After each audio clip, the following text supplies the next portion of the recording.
تمام ہونے کے لیے ایک مرتبہ سورہ فاتحہ 3 مرتبہ سورہ درود کی تلاوت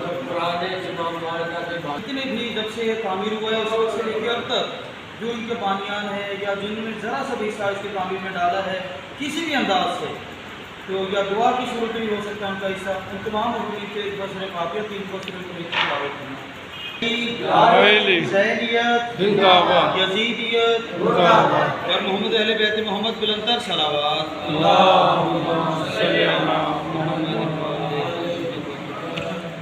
امام بارک المصطفیٰ ٹرسٹ ایسوسی ٹاؤن میں 1444 ہجری کے 3 محرم کی مجلس کے آغاز کے لیے میں تلاوت کلام پاک کے لیے درخواست کرتا ہوں شہزاد علی بخاری صاحب سے کہ وہ آئیں اور تلاوت کلام پاک فرمائیں۔ ان کی آمد سے پہلے بلندر صلوات لیلۃ القدر وما ادراک ما لیلۃ القدر لیلۃ القدر خیر من الف شہر الملائکۃ والروح بإذن ربهم من كل أمر سلام هي حتى مطلع الفجر صدق الله العلي العظيم محمد وآل محمد بلندر صلوات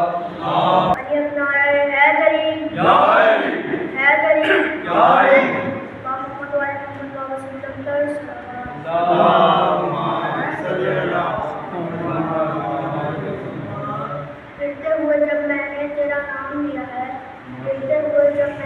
نام لیا ہے منزل نے مجھے پڑھ کر مجھے کام لیا ہے کعبے میں تیرا مسجد میں شہادت اس واسطے میرا اس کی حوصلہ افزائی قیدی صاحب سے کہ وہ آئیں اور آپ سے ربائی یہاں پہ چاہ فرمائیں۔ ان کی آمد سے قبل بلندر صلوات بابا سے بلندر صلوات اللہم صلی علی محمد وآل محمد۔ کرتے ہیں تیرا احسان ہے مولا علی سے پیار کرتے ہیں تیرا احسان ہے مولا تمہارے پاس وقت کا یہی سامان ہے مولا ذرے شاہ نجف کو چھوڑ دے جنت کے بدلے یہ سودا ہم نہیں کرتے ہمیں نقصان ہے مولا۔ جیدی صاحب ہمیں دعوت خطاب دیتے ہیں خطیب اہل بیت حیدر رضا صاحب سے کہ وہ آئیں اپنے مخصوص انداز میں فضائل و مسائل محمد علیہ وسلم بیان کریں۔ ان کی آمد سے قبل نعرہ تکبیر اللہ اکبر یا رسول اللہ نعرہ حیدری حسینی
سیدنا مولانا القاسم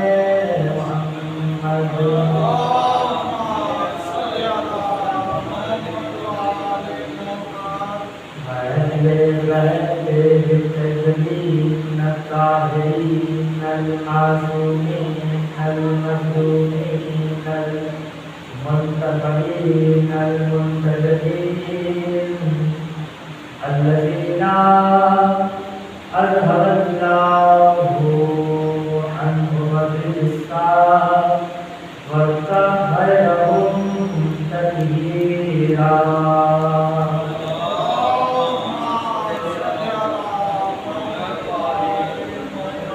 أما بعد فقد قال الله سبحانه وتعالى في محكم الكتاب المجيد وفرقانه الحميد وقوله الحق بسم الله الرحمن الرحيم إنه لقرآن كريم في كتاب مكنون لا يمسه إلا المطهرون صلاة الله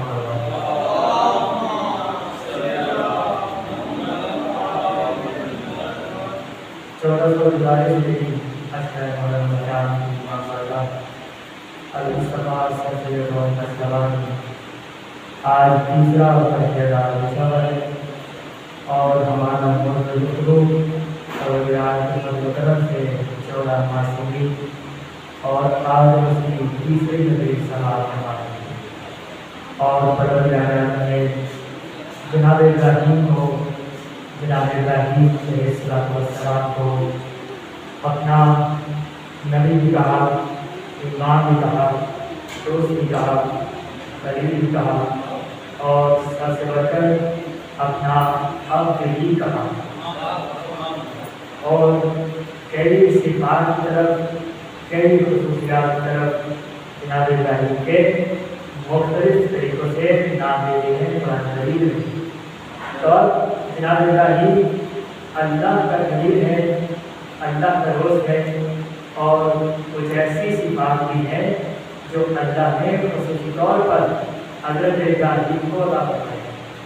تو جب یہ صفات اور خصوصیات حضرت ابراہیم کو عطا ہوئی ہیں تو جناب سلیمان کو جو اللہ نے ملک عطا فرمایا تو جناب سلیمان نے یہ کہہ کر ملک لیا کہ رب اغفر لی والحب ملک لایا باقی آہی میں بات کہا پروردگار مجھے ایسا ملک عطا فرما جو میرے بعد کسی کو نہ ملے، جو میرے بعد کسی کو عطا نہ ہو، یعنی میں نہ رہوں تو یہ ملک بھی نہ رہے۔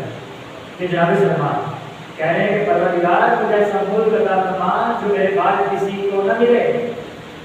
بھائی یہی کلمہ ہے، آپ ایسے موجود ہیں، یہ یاد رکھنا یہی کلمہ ہے کہ میرے بعد کسی کو نہ ملے، میرے بعد کسی کو عطا نہ ہو، یعنی میں نہ رہوں تو یہ ملک بھی نہ رہے، آگے کسی تک نہ پہنچے۔ اب یہ ہیں جناب سلیمان اور وہ ہیں حضرت ابراہیم کہ جیسے ہی کہا کہ انی جاعلک للناس اماما، اے ابراہیم ہم نے تمہیں انسانیت کا امام بنا دیا، اور کہا پروردگار کیا یہ عہدہ میری ذریت میں جائے گا؟ دیکھا اللہ نے فرق معاہدہ فرمایا نہیں فرمایا کہ جناب سلیمان نے ملک لیا تو یہ کہہ دیا کہ میرے بعد کسی کو نہ ملے، اور جناب ابراہیم کو امامت ملی تو کہا میری ذریت تک جائے، میری اولاد تک جائے، میرے بیٹے تک جائے، میرے بچوں تک جائے۔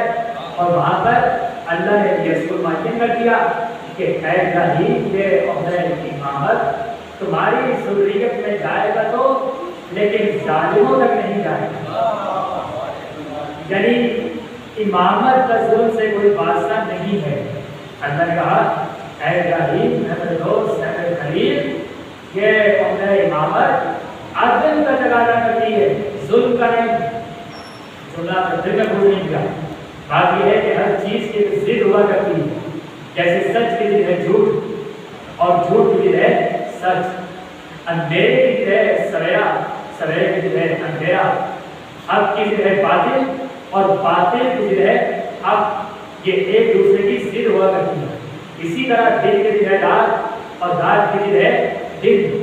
آپ اگر آپ مجھ سے پوچھیں کہ ظلم کیا ہے اور ظلم کی ضد کیا ہے تو ظلم کی ضد ہے عدل اور عدل کی ضد ہے ظلم، یعنی اللہ کہہ رہا ہے کہ جہاں پر عدل ہوگا وہاں پہ ظلم نہیں ہوگا اور جہاں پہ ظلم ہوگا وہاں پہ عدل نہیں ہوگا۔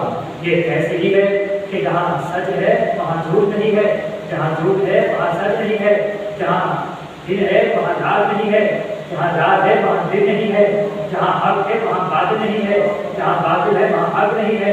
اسی طرح اللہ کہہ رہا ہے کہ جہاں عدل ہے وہاں ظلم نہیں ہے، جہاں ظلم ہے وہاں عدل نہیں ہے۔ اللہ کہہ رہا ہے کہ ابراہیم یہ عہدہ امامت تمہاری اولاد میں، تمہاری ذریت میں ان تک جائے گا کہ جو ظالم نہیں ہوں گے، ظالم نہیں ہوں گے۔ اب ظلم کی ضد ہے عدل۔ اللہ کہہ رہا ہے ابراہیم یہ عہدہ امامت ظالموں تک تو نہیں جائے گا، لیکن جو عادل آتے چلے جائیں گے وہ امام بنتے چلے جائیں گے۔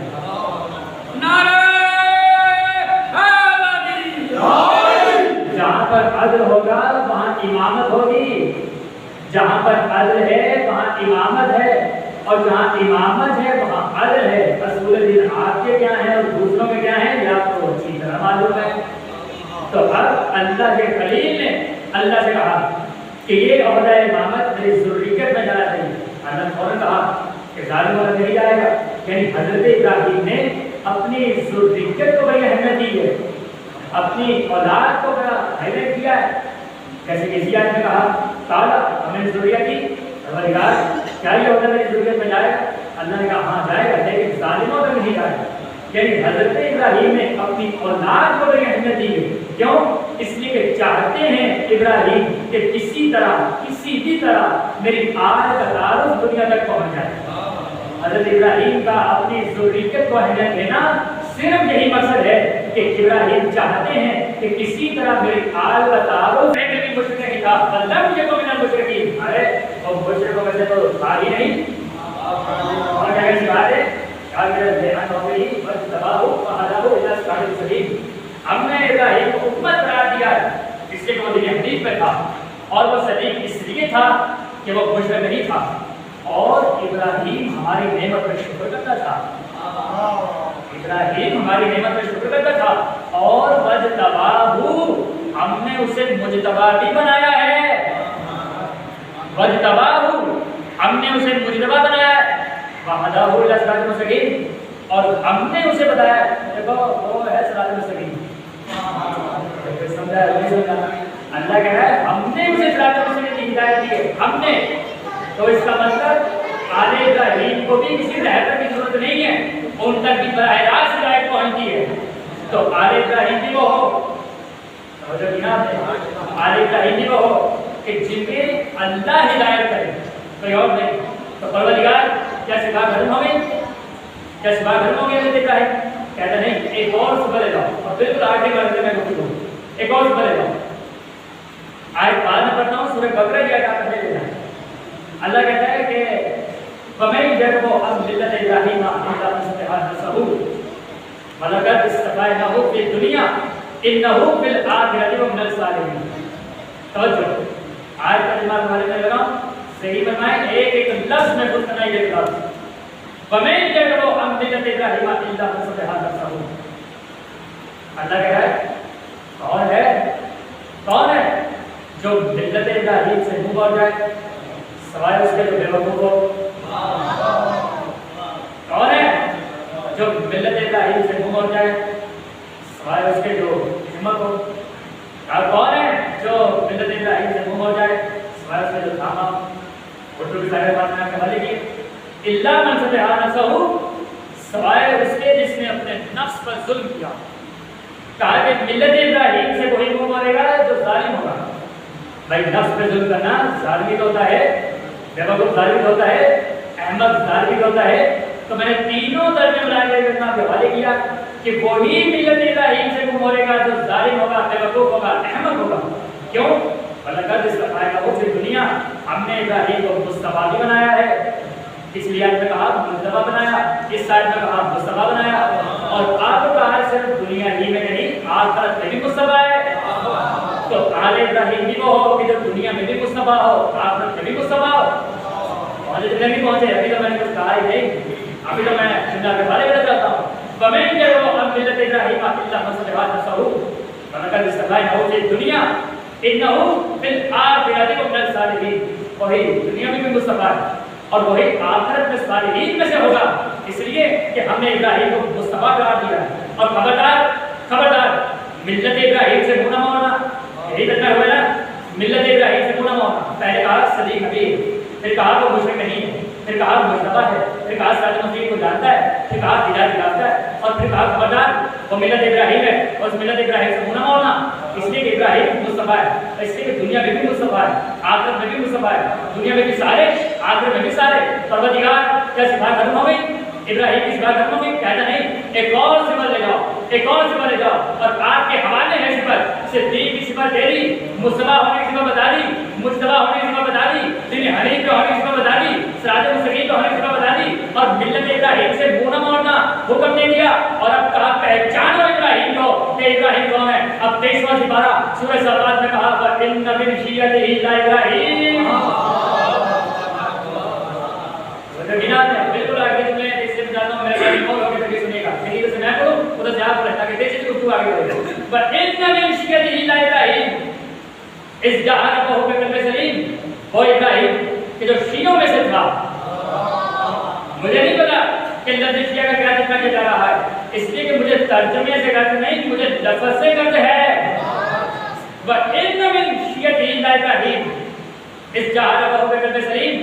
ابراہیم بے شک، اللہ کہہ رہا ہے بے شک، کوئی اور نہیں اللہ، تو اس کا مطلب اس میں کوئی شک ہی نہیں ہے. وَإِنَّ مِنْ شِيَّتِهِ لَإِبْرَاہِيمَ ابراہیم شیعوں میں سے تھا تو ہم نہیں کہتے کہ لفظ جیسے کیا بات ہے، کیا معنی ہے، کیا ترجمہ ہے. ہم لفظ پہ غور کر رہے ہیں، لفظ کو میں اہمیت دے رہا ہوں. لفظ اللہ نے کہا ہے وَإِنَّ مِنْ شِيَّتِهِ لَإِبْرَاہِيمَ ابراہیم شیعوں میں سے تھا. یہ نہیں کہا شیعہ تھا، کہا شیعوں میں سے تھا، یعنی اور بھی تھے.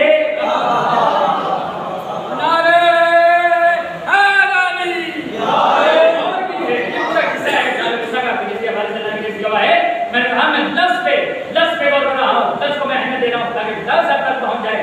لفظ اللہ نے کہا ہے وَإِنَّ مِنْ شِيَّتِهِ لَإِبْرَاہِيمَ بے شک ابراہیم شیعوں میں سے تھا، شیعوں میں سے تھا. اور ترجمہ کیا ہے؟ اِذْ جَاءَ رَبَّهُ بِقَلْبٍ سَلِيمٍ، اور وہ بڑے قلب سلیم کے ساتھ اپنے رب کے پاس پہنچا. بڑے قلب سلیم مطمئن قلب کے ساتھ، قلب سلیم کے ساتھ اپنے رب کی بارگاہ میں پہنچا. کیوں پہنچا قلب سلیم کے ساتھ؟ اس لیے کہ شیعہ تھا. یعنی اللہ بتا رہا ہے جو مطمئن قلب کے ساتھ، قلب سلیم کے ساتھ اپنی رب کی بارگاہ میں پہنچتا ہے وہ شیعہ ہوتا ہے. شیعہ قلب سلیم مطمئن قلب کے ساتھ اپنی رب کی بارگاہ میں پہنچتا ہے. اِذْ جَاءَ رَبَّهُ بِقَلْبٍ سَلِيمٍ ابراہیم شیعوں سے تھا اور وہ اپنی رب کی بارگاہ میں بڑے قلب سلیم کے ساتھ پہنچا. اتنی دفعہ تو رہا ہوں میرے چیزوں، اتنی دفعہ تو رہا ہوں. ابراہیم شیعہ تھے، ابراہیم شیعہ تھے، ابراہیم شیعوں سے تھا، ابراہیم شیعوں سے تھا. ساری باتوں اپنی طرف ہے، ساری باتوں اپنی طرف ہے. اب اللہ کہہ رہا ہے ابراہیم شیعوں سے تھا، ابراہیم شیعوں سے تھا، ابراہیم شیعوں سے تھا. قرآن کی آیت ہے، سورہ صافات. بار بار پڑھوں گا ثواب ملے گا. آپ بھی پریشان ہو، میں بار بار پڑھوں گا تو ثواب بھی ملے گا. اِنَّ مِنْ شِيَّتِهِ لَإِبْرَاہِيمَ اِنَّ مِنْ شِيَّتِهِ لَإِبْرَاہِيمَ اِنَّ مِنْ شِيَّتِهِ لَإِبْرَاہِيمَ روک لو. بھائی قرآن کی آیت ابراہیم شیعوں سے تھا، ابراہیم شیعوں سے تھا، ابراہیم شیعوں سے تھا، یعنی شیعہ تھا، ابراہیم شیعہ تھا. اب اللہ کہہ رہا ہے کہ وَمَن يَدْعُ مِن مِلَّةِ إِبْرَاہِیمَ إِلَّا مَن سَفِهَ نَفْسَهُ. سورہ بقرہ کے اندر کے حوالے کر دی. کون ہے جو اس ملت سے منہ موڑے گا، جو ملت ابراہیم سے منہ موڑے گا وہ بے وقوف ہوگا. اللہ کہہ رہا ہے خبردار ملت ابراہیم کو چھوڑنا نہیں. جب اللہ یہ کہہ رہا ہے ملت ابراہیم کو چھوڑنا نہیں تو پہلے یہ کہتا تھا ابراہیم ہے کون؟ تو قرآن نے تو بڑے واضح الفاظ میں کہہ دیا ابراہیم شیعہ ہے. ابراہیم شیعہ کے لیے اللہ بتا رہا ہے خبردار ملت شیعہ کو چھوڑنا نہیں، جو چھوڑے گا وہ بے وقوف ہوگا. ویسے ہی ہوگا جس نے گاڑی کو چھوڑ کر گاڑا اٹھایا. سلامات پڑھنے محمد والے